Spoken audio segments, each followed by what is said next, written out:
السلام عليكم ورحمة الله وبركاته. ازيكم عاملين ايه؟ يا رب تكونوا بخير. لو اول مرة تشوفوا قناتي اتمنى اشتراك وفعلوا الجرس عشان الفيديو يوصل ليكم ويوصل لأكبر عدد ممكن. اللايك يا جماعة، جزاكم الله كل خير. اللهم ارحم امي وامهات المسلمين، اللهم امين.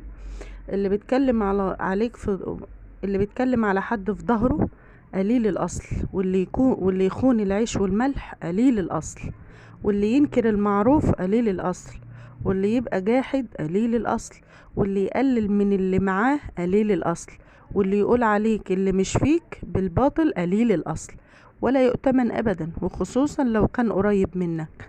طبعا في كتير بيتكلموا من ورا ظهرك حتى لو انت عاشرتهم. زوج بيتكلم على مراته لو هي اتكلمت معاه بيبقى قليل الاصل والناقص. بني ادم ناقصه حاجات كتير، ناقصه امانة، وناقصه حب، وناقصه حنان، ناقصه كل حاجة، فبيتمنش عليه ابدا، وحرام الناس تعيش معاه. طبعا اللي بيتكلم عليك في ظهرك قليل الاصل، ويخون العيش والملح، ويخون العشرة. في ناس كتيرة قليلة الاصل. لما زوج يتكلم ويروح يقول اللي مراته قالته بيبقى قليل الاصل.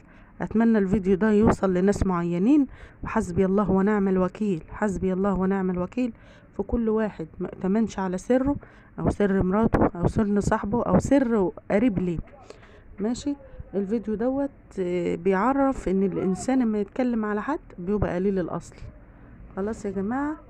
قلة الاصل دي طبعا موجودة في دمه، موجودة في دمه. مش عشان مراتك زعلت معاك، ولا اختك زعلت معاك او اختك زعلت معاكي تقومي تقولي اللي هو قاله معاك. الست عمرها ما هتعيش مع واحد بخيانة او وبتخبى عليه.